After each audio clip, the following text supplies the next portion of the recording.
bom pensamento, boa sugerência e bom comentário não está somente de valor, pero para nós está essencial.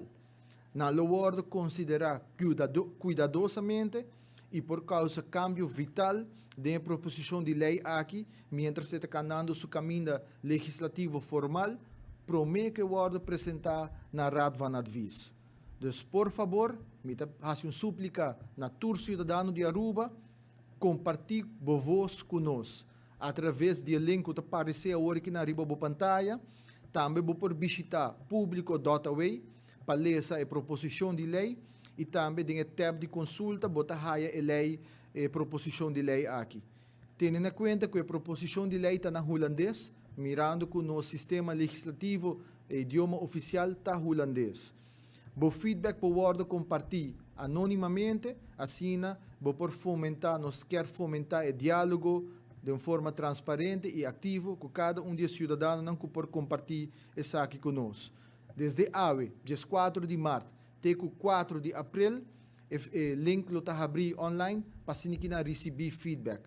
O povo tem a oportunidade para compartilhar seu feedback conosco até 4 de abril. Então, uma vez que ler essa lei, tem o formulário que está aparecendo, que por provide-nos com sugerência e comentário na riba e proposição de lei. E se você tem qualquer pergunta, por e-mail nos na naturaleza@governo.way, assim que nós por comunicar com o cidadão não que tem interesse e demonstrar também para o direito de natureza.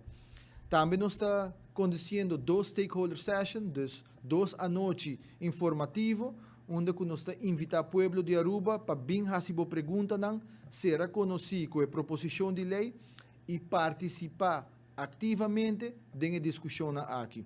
Já são 27 de março, 2024, nós estamos na MFA Savaneta e já webs 28 de março, nós estamos na MFA Paradeira. Me quero fazer um chamado na comunidade de 6h30 para 7h30 da noite, bem dialogar, para assim que nós juntos nós por formalizar o conceito de lei, assim que nós por começar o processo formal para Bairat van Advies, maneira que é feita de provide comentário e sugerência até o 4 de abril terminar.